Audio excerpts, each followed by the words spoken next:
जय हिंद बच्चों। आज आपका ये जो वीडियो रिकॉर्ड हो रहा है ये क्लास 11th के लिए रिकॉर्ड किया जा रहा है।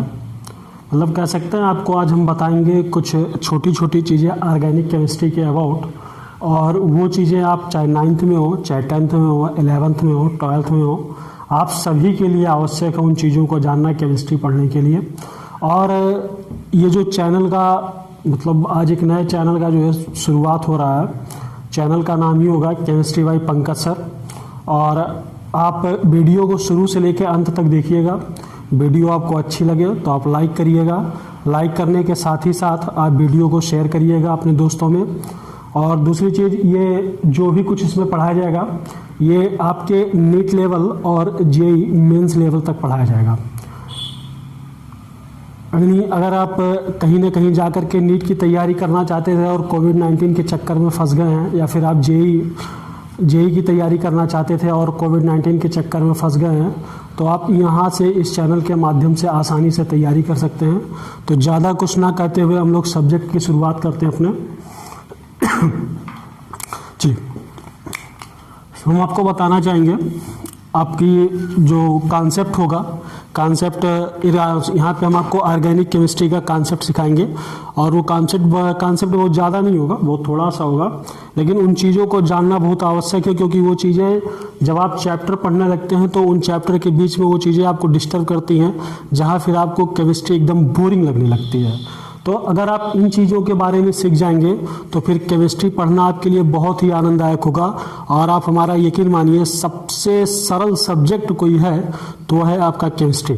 केमिस्ट्री से सरल सब्जेक्ट कुछ है भी नहीं, और लेकिन फिर भी बच्चों को कठिन लगता है, लोगों को कठिन लगता है, पता नहीं क्यों कठिन लगता है। तो कहीं ना कहीं हमारा अपना हमने जब स्टडी की और पढ़ा तो हमें लगा कि ये चीज़ें अगर लोग जान जाएंगे, या हम पिछले 5 साल से या 6 साल से जो भी पढ़ा रहे हैं, हमें लगा लोग ये चीज़ जान जाते हैं तो उनको क्या होगा, केमिस्ट्री बहुत आसान लगने लगती है। तो आइए शुरू करते हैं, डालेंगे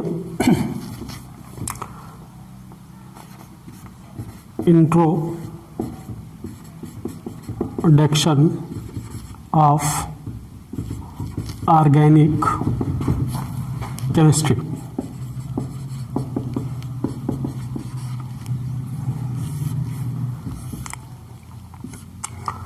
आपके चैप्टर का जो नाम होगा introduction of organic chemistry, NCERT में है, और ये 5वां चैप्टर है। इंट्रोडक्शन ऑफ ऑर्गेनिक केमिस्ट्री यानी कार्बनिक रसायन का सामान्य परिचय, हिंदी होगी इसकी, कार्बनिक रसायन का सामान्य परिचय। तो सबसे पहले हम बात करेंगे ऑर्गेनिक कंपाउंड की बात करेंगे। जैसे आप जानते हैं, आपको 10th क्लास में पढ़ाया गया होगा कि ऑर्गेनिक कंपाउंड में क्या, तो पहले ये बताया गया था, जो है चीज़ें बताई गई थी आपको कि कंपाउंड को यानी यौगिकों को 2 भागों में बांटा गया, एक ऑर्गेनिक कंपाउंड, दूसरा जो है इनऑर्गेनिक कंपाउंड में बांटा गया था। शुरुआत में ये बताया गया था कि जितनी भी पदार्थ या जितनी भी वस्तुएं या भी जितनी चीज़ें हैं जो लिविंग थिंग से प्राप्त होती हैं, यानी सजीव वस्तुओं से प्राप्त होती हैं, उनको हम लोग ऑर्गेनिक कंपाउंड में रखते थे। और जितनी चीज़ें हमें नॉन लिविंग थिंग से, जितनी चीज़ें नॉन लिविंग थिंग थी, उनको हम इनऑर्गेनिक कंपाउंड में रखते थे। क्लियर? लेकिन बाद में एक साइंटिस्ट हुए, होलर साइंटिस्ट हुए। होलर साइंटिस्ट ने सबसे पहले, होलर नामक वैज्ञानिक ने सबसे पहले लैब में ऑर्गेनिक कंपाउंड का सिंथेसिस किया, यानी ऑर्गेनिक कंपाउंड को उन्होंने बनाया। और जिस ऑर्गेनिक कंपाउंड को बनाया उसका नाम क्या था, यूरिया नाम था। तो सबसे पहले लैब में जो बनने वाला ऑर्गेनिक कंपाउंड था वो था आपका यूरिया। और उसके पहले ये धारणा थी कि जो ऑर्गेनिक कंपाउंड है वो केवल सजीवों से प्राप्त होती है, लिविंग से प्राप्त होती है, हमको नॉन लिविंग से नहीं प्राप्त है। नॉन लिविंग को इनऑर्गेनिक कहा गया था। तो जब ये पता चल गया कि मतलब ऑर्गेनिक कंपाउंड को क्या नाम है लैब में बनाया जा सकता है, और सबसे पहले ऑर्गेनिक कंपाउंड यूरिया का निर्माण हुआ, उसके बाद धीरे धीरे चीज़ें आगे बढ़ती गई और हमारे जो है ऑर्गेनिक केमिस्ट्री का विकास होता गया।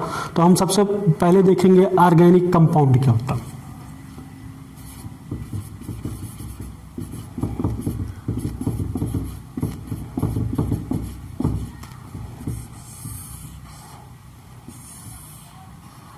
ऑर्गेनिक कंपाउंड, कार्बनिक पदार्थ क्या होता है। अगर आप ऑर्गेनिक कंपाउंड की बात करें तो आपको इसमें सबसे पहले ये जान लेना आवश्यक होगा कि इसमें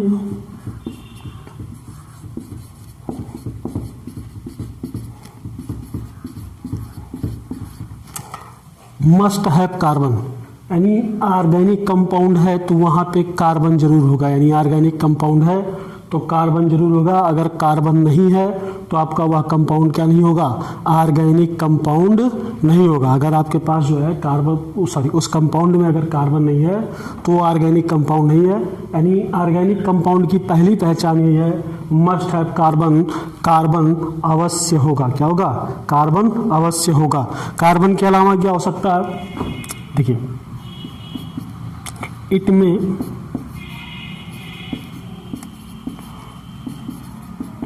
इट में contains hydrogen, nitrogen, oxygen, sulphur. यानी कार्बन के साथ साथ इसमें हाइड्रोजन होगा, नाइट्रोजन होगा, ऑक्सीजन होगा, सल्फर होगा, क्लोरीन भी हो सकता है। ठीक है, hydrogen, nitrogen, oxygen, sulphur, chlorine ETC कह सकते हैं कि और भी तत्व होंगे, हाइड्रोजन, नाइट्रोजन, ऑक्सीजन, सल्फर और क्लोरीन। तो सबसे पहली कंडीशन आपकी क्या हो गई कि कार्बन अवश्य होना चाहिए। दूसरी कंडीशन क्या हो गई कि कार्बन के साथ साथ हाइड्रोजन होगा, नाइट्रोजन होगा, ऑक्सीजन होगा, सल्फर होगा और क्या होगा आपका, क्लोरीन होगा। क्लियर। चलिए अब थोड़ा सा आगे बढ़ते हैं। तो हमें पता चल गया क्या, कार्बन यानी ऑर्गेनिक कंपाउंड होगा तो कार्बन जरूर होगा। तो हम थोड़ा सा देखेंगे कार्बन के बारे में, जानेंगे कि कार्बन क्या होता है।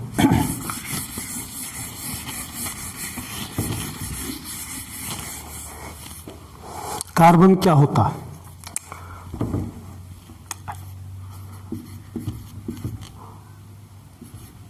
अगर हम कार्बन की बात करें तो आपके कार्बन का जो सिंबल होगा क्या होगा, C होगा। कार्बन को किससे रिप्रेजेंट किया जाता है, C लेटर से रिप्रेजेंट किया जाता है। फिर कार्बन का एटॉमिक नंबर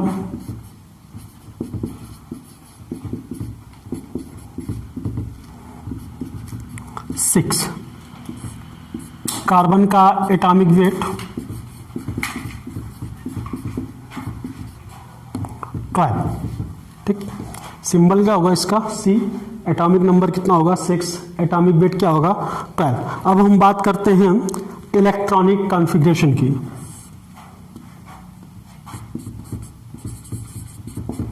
इलेक्ट्रॉनिक कॉन्फ़िगरेशन की,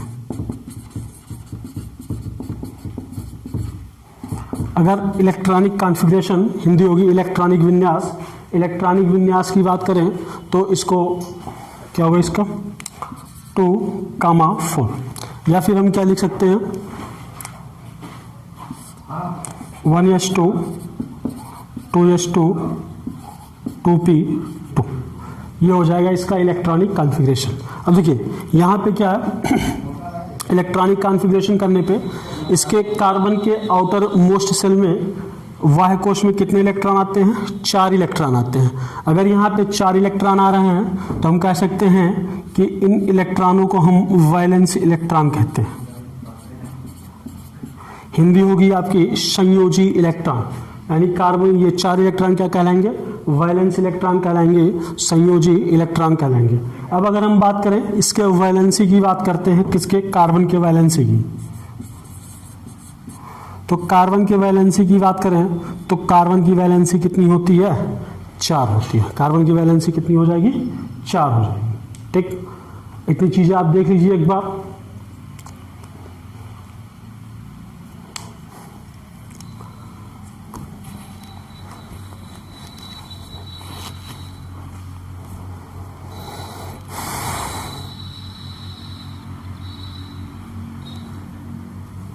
चलिए आगे बढ़ते हैं। वैलेंसी 4 होगी, कहने का मतलब क्या है कि कार्बन, इसी को वैलेंसी कह सकते हैं या इसी को कोवैलेंसी भी कहते हैं। मतलब कार्बन के लिए कार्बन होगा, कोवैलेंसी कहिए या वैलेंसी कहिए। अब कहने का अर्थ यह हुआ कि कार्बन हमेशा 4 बॉन्ड बनाएगा। कितना बॉन्ड बनाएगा, 4 बॉन्ड बनाता है। ठीक, वैलेंसी 4 यानी कार्बन हमेशा आपका कितना बॉन्ड बनाता है, 4 बॉन्ड बनाता है। अब थोड़ा सा आगे बढ़ते हैं हम।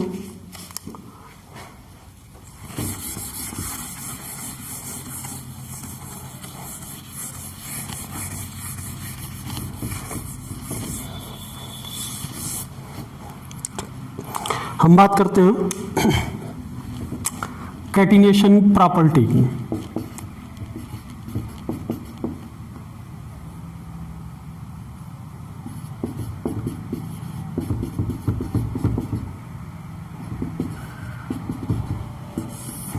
कैटिनेशन प्रॉपर्टी या कह सकते हैं कैटिनेशन प्रॉपर्टीज। कैटिनेशन प्रॉपर्टीज का मतलब क्या हो गया? कैटिनेशन प्रॉपर्टी श्रृंखलन गुण, हिंदी क्या होगी? श्रृंखलन गुण। जैसा कि 10th क्लास में या फिर 9th क्लास में ये चीजें बताई जाती हैं। श्रृंखलन गुण क्या होता है आपका? कैटिनेशन प्रॉपर्टी क्या होती है? श्रृंखलन गुण आपको नाम से, अगर हिंदी में आप नाम देखें तो क्या होगा? श्रृंखलन गुण। नाम में क्या आ रहा है? श्रृंखला आ रहा है। श्रृंखला मतलब क्या होता है? बचपन में हम लोग खेल खेलते थे, एक दूसरे का हाथ पकड़ के एक लंबी सी गोल मतलब गोला बनाते थे, तो हाथ पकड़ के क्या करते थे हम लोग? एक लंबी चैन बनाते थे, एक श्रृंखला बनाते थे। तो श्रृंखलन का मतलब क्या हो गया? श्रृंखला बनाना, या कह सकते हैं कि चैन बनाना। क्या हो गया? कैटिनेशन मतलब ये श्रृंखलन मतलब क्या हो गया? श्रृंखला बनाना, चैन बनाना। तो यहाँ पे हमारे जो एटम्स है वो कैसे बनाते हैं? मतलब क्या हुआ?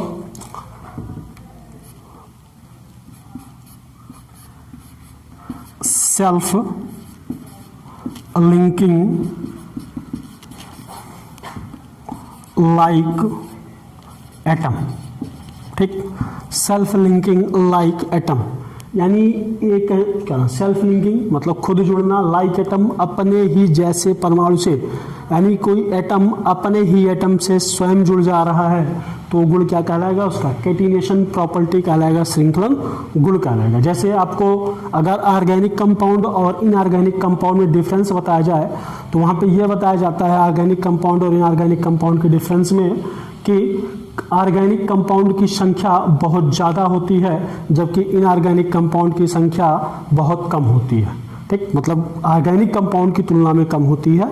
तो ऑर्गेनिक कंपाउंड की संख्या ज़्यादा होती है, उसका रीजन क्या है? उसका रीजन यही है, सेल्फ लिंकिंग लाइक एटम, यानी कैटिनेशन प्रॉपर्टी, अपने ही जैसे परमाणुओं से कार्बन की जुड़ने की जो प्रवृत्ति होती है, इसी कारण से ऑर्गेनिक कंपाउंड की संख्या क्या होती है?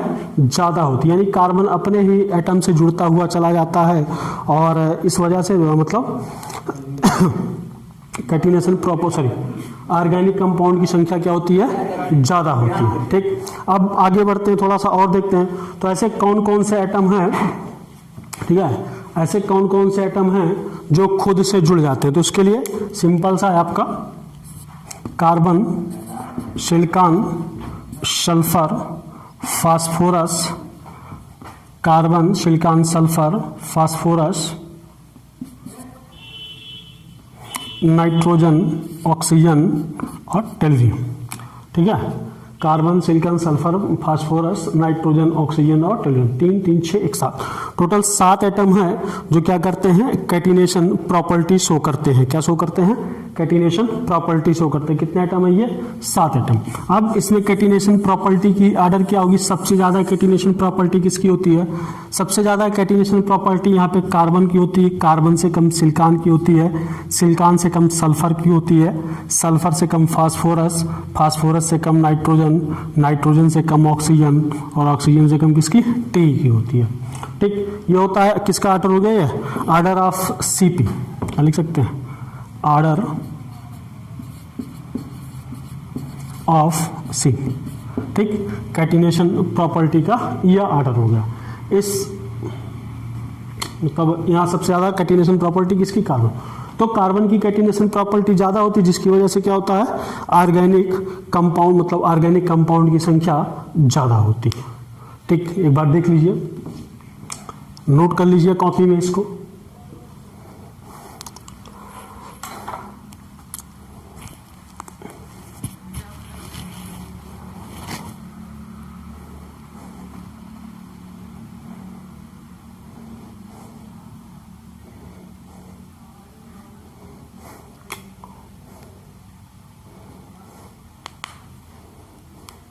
ठीक है, चलिए आगे बढ़ते हैं।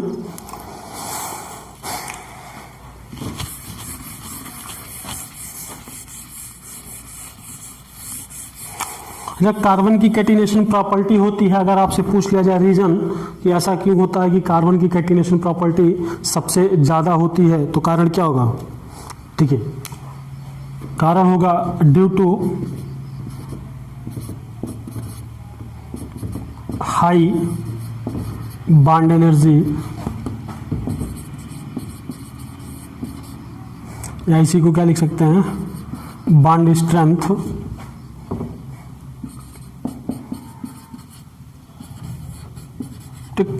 किसके कारण होती है?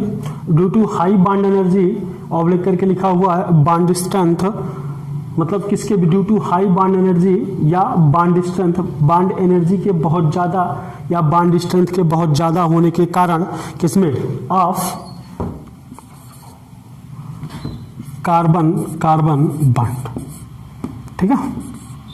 यानी कार्बन एटम कार्बन मॉलिक्यूल के बीच में जो बॉन्ड होगा वो बॉन्ड एनर्जी बहुत ज़्यादा होती है, बॉन्ड स्ट्रेंथ क्या होती है? बहुत ज़्यादा होती है। इसलिए कार्बन एक दूसरे से क्या होते हैं? जुड़ते चले जाते हैं। जाहिर सी बात है, बॉन्ड एनर्जी ज़्यादा है तो कार्बन आपस में क्या होंगे? जुड़ते हुए चले जाएंगे। इस तरह आप देख सकते हो कार्बन क्या है? एक दूसरे से जुड़ता हुआ चला जाएगा। चलिए थोड़ा सा आगे बढ़ते हैं।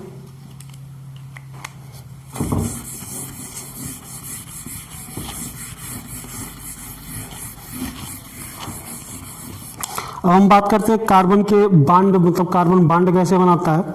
देखेंगे मल्टीपल बॉन्ड फॉर्मेशन। कार्बन जो है एक से अधिक बॉन्ड बनाता है। हमने आपको बताया ना अभी, कार्बन एक से अधिक बॉन्ड बनाता है, यानी सिंगल बॉन्ड बना सकता है, डबल बॉन्ड बना सकता है और ट्रिपल बॉन्ड भी बना सकता है। कौन? Carbon. Single bond, double bond या ट्रिपल बॉन्ड दोनों तीनों बना सकता है।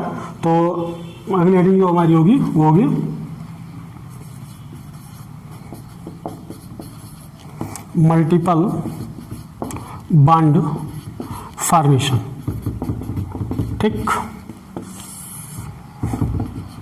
अगर हम बात करें तो कार्बन क्या करेगा? कार्बन कार्बन के बीच सिंगल बॉन्ड बन सकता है, कार्बन कार्बन के बीच डबल बॉन्ड बन सकता है और कार्बन कार्बन के बीच ट्रिपल बॉन्ड भी बन सकता है। कार्बन कार्बन के बीच ट्रिपल बॉन्ड, सिंगल बॉन्ड भी बन सकता है, डबल बॉन्ड भी बन सकता है और ट्रिपल बॉन्ड भी बन सकता है। किसके बीच?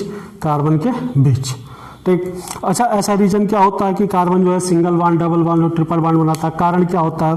देखिए, कारण होगा ड्यू टू स्मॉल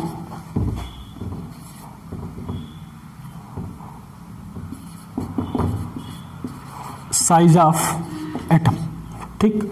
परमाणु का साइज छोटा होने के कारण, एटम का साइज छोटा होने के कारण जो एटम्स होते हैं वो मतलब एक से अधिक बॉन्ड बना लेते हैं। जैसे कार्बन का हो गया तो कह सकते हैं कार्बन का जो साइज होता है वो छोटा होता है, इसलिए कार्बन सिंगल बॉन्ड भी बना रहा है, डबल बॉन्ड भी बना रहा है, ट्रिपल बॉन्ड भी, और भी एटम है।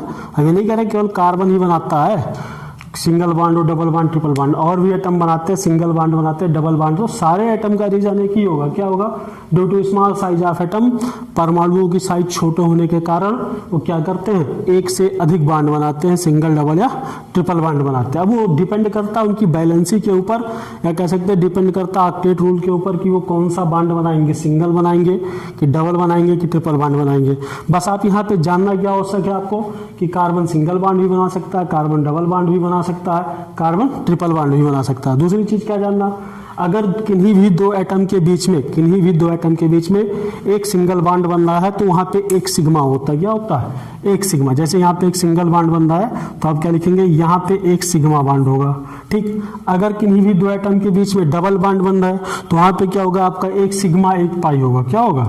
एक सिग्मा, जैसे एक सिग्मा हो गया और क्या होगा? यहाँ पे एक पाई होगा। अगर ट्रिपल बॉन्ड बन रहा है तो क्या होगा? आपका एक सिग्मा और यहाँ पे आपका दो पाई होगा। कितने पाई बनेंगे? दो पाई बॉन्ड बनेंगे, ठीक।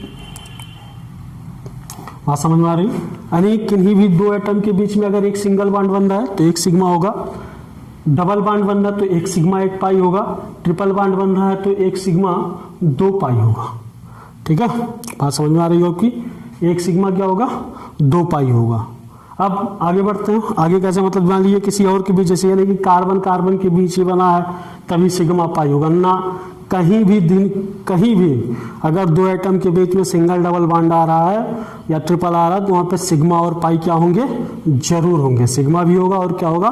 पाई भी होगा जरूर। जैसे फॉर एग्जांपल मान लीजिए आप यहाँ पे ले लिए कार्बन और ये डबल बॉन्ड ऑक्सीजन। अब कहीं दिमाग में ये ना आ जाए कि यहाँ कार्बन नहीं है तो सिग्मा नहीं होगा, पाई नहीं होगा। गलत, यहाँ सिग्मा भी होगा और क्या होगा? पाई भी होगा। अब डबल बॉन्ड है तो एक सिग्मा होगा यहाँ पे, ये एक सिग्मा हो जाएगा आपका और एक क्या हो जाएगा? पाई हो जाएगा।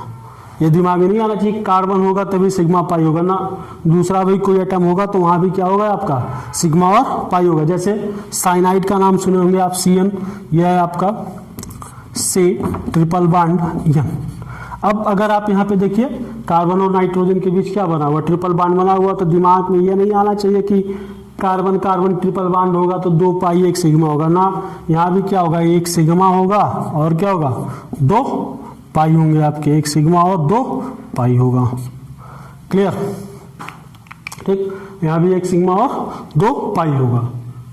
चलिए, चीजें आपको समझ में आ रही होंगी। अगर आपको कहीं कोई दिक्कत आ रही है, नहीं समझ में आ रहा, तो आप नीचे कमेंट बॉक्स में बताइएगा, अगले वीडियो में आपकी प्रॉब्लम को जो है सॉल्व किया जाएगा। लेकिन आप कमेंट बॉक्स में कमेंट आप करेंगे कि हाँ सर ये चीज़ नहीं समझ में आई, तो ही आपको बताया जाएगा, वरना आप अपने मन में लिए बैठे रहेंगे कि हमको ये समझ में नहीं आ रहा, ये हो रहा, तो फिर उसको सॉल्व कैसे किया जाएगा।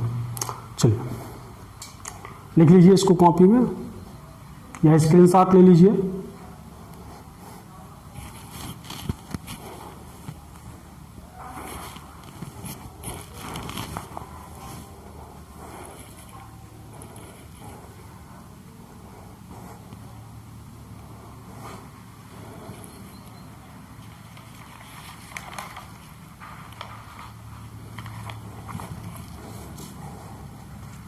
चलिए आगे बढ़ते हैं।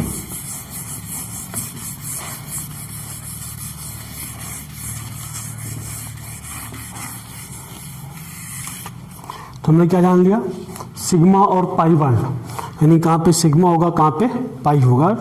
सिंगल बॉन्ड बनेगा तो सिग्मा, डबल बनेगा तो 1 सिग्मा 1 पाई, और ट्रिपल बनेगा जो है तो 1 सिग्मा और 2 पाई होंगे। अब हम देखते हैं कि सिग्मा और पाई बॉन्ड को कैलकुलेट करने के लिए कुछ फार्मूला है। हालांकि हमें लगता है फार्मूला बताने की आवश्यकता अभी नहीं है, लेकिन आपको फिर भी बता दे रहे हैं कि केवल ओपन चेन कंपाउंड के लिए बताएंगे हम आपको कैलकुलेशन ऑफ, केवल एक फार्मूला आप यहाँ जान लीजिए, नंबर ऑफ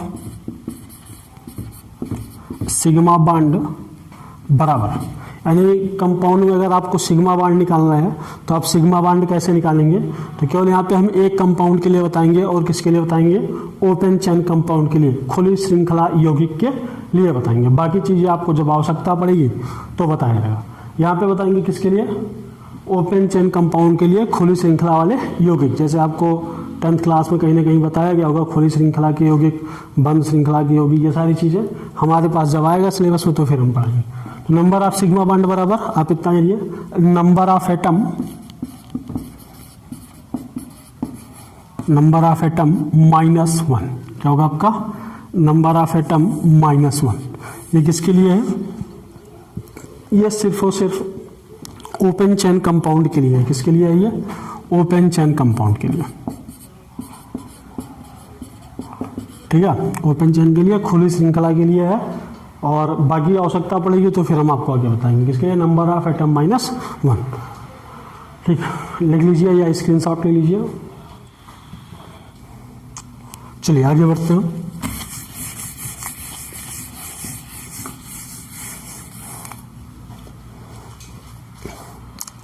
अब हम बात करेंगे लोन पेयर ऑफ इलेक्ट्रॉन की। किसकी बात करेंगे, लोन पेयर ऑफ इलेक्ट्रॉन।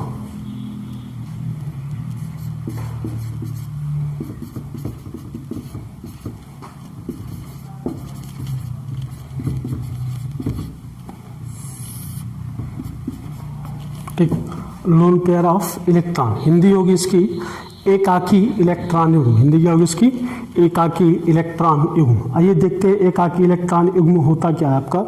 तो सीधा सा मतलब है, लिख सकते हैं हम,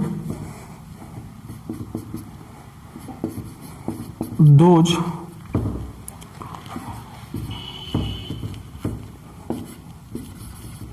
valence electron pairs which does not participate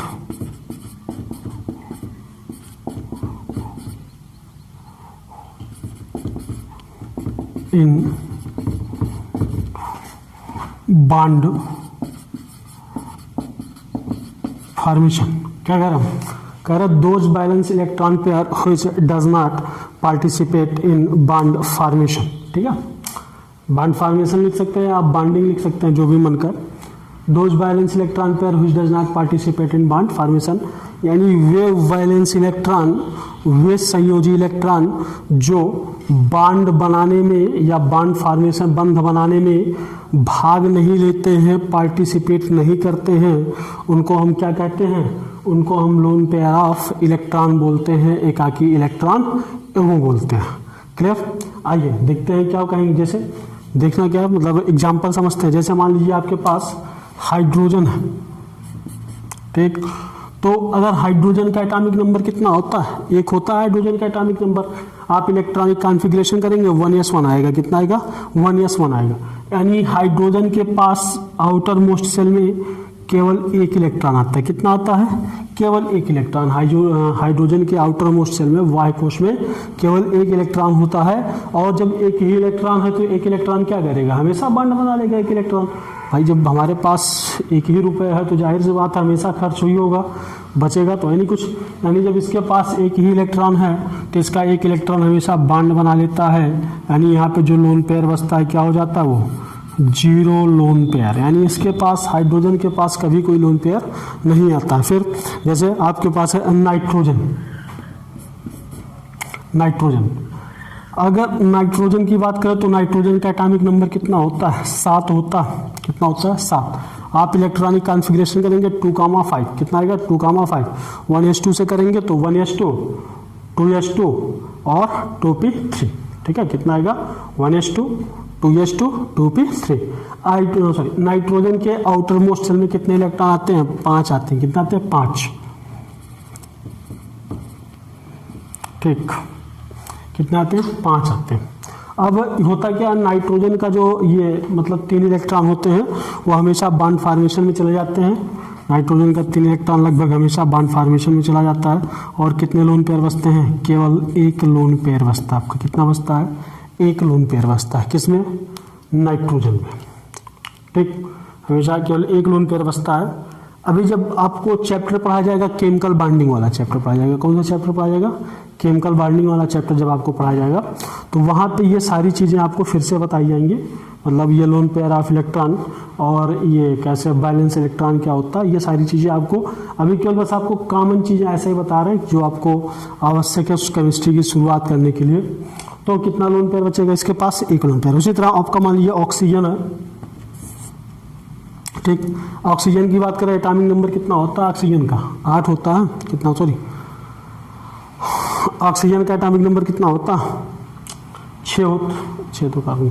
अरे ऑक्सीजन का एटॉमिक नंबर 8 होता है। कितना होता है? 8। जब आप इलेक्ट्रॉनिक कॉन्फ़िगरेशन करेंगे तो कितना आएगा? 2,6। 2,6। ठीक है, यानी ऑक्सीजन के आउटर मोस्ट सेल में कितने इलेक्ट्रॉन आते हैं? कितने आते हैं? 6 इलेक्ट्रॉन आते हैं। 2, 2, 4 और 2, 6। ऑक्सीजन के 2 इलेक्ट्रॉन हमेशा कहाँ चले जाते हैं? बॉन्ड फॉर्मेशन में चले जाते हैं। यानी 2 इलेक्ट्रॉन बॉन्ड बना लेते हैं। बचता कितना है? 4 इलेक्ट्रॉन। 4 इलेक्ट्रॉन बचा, मतलब कितना लोन पेयर बचा आपका? 2 लोन पेयर बचा। कितने लोन पेयर बचे? 2 लोन पेयर बचे। किसमें? ऑक्सीजन में। ठीक, फिर उसी तरह जैसे मान लीजिए क्लोरीन है आपका। क्या है? Chlorine Cl। अगर क्लोरीन की बात करें एटॉमिक नंबर कितना होगा? 17 होगा। इलेक्ट्रॉनिक विन्यास आप करेंगे 2,8,7। कितना आएगा? 2,8,7। 2, 8, 10, 7, 17। ठीक है, यानी इसके क्लोरीन के वाइकोस में कितने इलेक्ट्रॉन आएंगे? 7। 2, 2, 4, 2, 6, 1, 7। ठीक, तो इसका 1 इलेक्ट्रॉन बॉन्ड बनाएगा, बाकी 3 इलेक्ट्रॉन मतलब 3 लोन पेयर होंगे इसके पास। क्या होंगे? 3 लोन पेयर।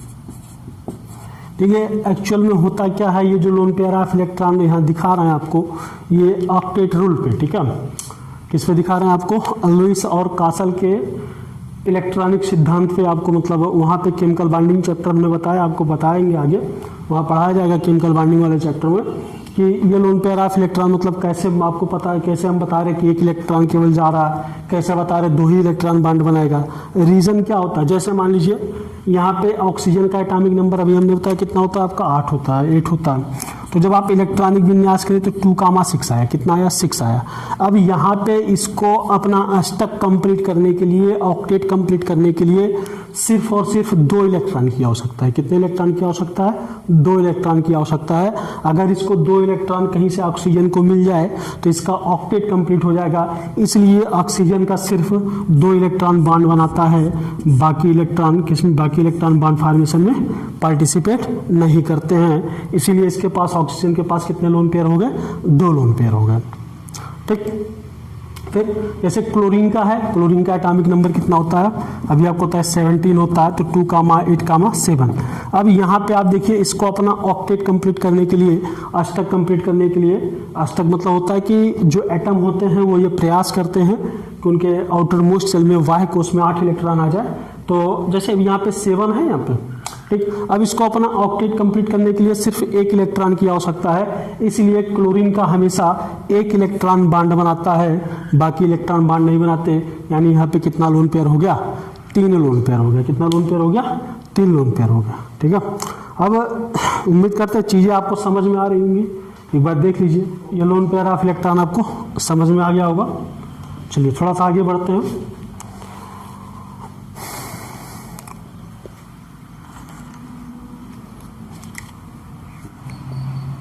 जैसे मान लीजिए आपके पास एक एग्जांपल है HCHO, क्या नाम होगा इसका, HCHO का नाम होगा फॉर्मल्डिहाइड। क्या नाम होगा, फॉर्मल्डिहाइड। ठीक है, अब यहाँ पे देखिए हमने अभी आपको बताया कि कार्बन के चारों इलेक्ट्रॉन बॉन्ड फॉर्मेशन में चले जाते हैं। यानी कार्बन के चारों इलेक्ट्रॉन क्या कर लेंगे, बॉन्ड बना लेंगे। हाइड्रोजन के पास कोई लोन पेयर ऑफ इलेक्ट्रॉन नहीं होगा, हाइड्रोजन के पास कोई लोन पेयर ऑफ इलेक्ट्रॉन नहीं। बचा क्या, ऑक्सीजन। अब यहाँ आपसे पूछ लिया जाए ऑक्सीजन के पास कितने लोन पेयर ऑफ इलेक्ट्रॉन होंगे, तो आप सिंपल सा है, अभी बताए तो पीछे, अगर आपको याद होगा तो आप बता देंगे कितने लोन पेयर ऑफ इलेक्ट्रॉन होंगे, 2 lone pair of electron. 1 lone pair ये और 1 लोन पेयर ये, टोटल कितने लोन पेयर हो गए यहाँ पे, 2 लोन पेयर। आप इसका स्ट्रक्चर बनाना चाहें, यह चीज़ स्ट्रक्चर बना के देखते हैं हम लोग कैसे। जैसे ये कार्बन है, यहाँ पे कार्बन सिंगल बॉन्ड हाइड्रोजन के द्वारा जुड़ा होता है, और जो है मतलब क्या नाम है, डबल बॉन्ड ऑक्सीजन से जुड़ा होता है। तो ऑक्सीजन के पास यहाँ पे देखिए 2 लोन पेयर आ गया आपका। कितने लोन पेयर आ गया, 2 लोन पेयर आ गया।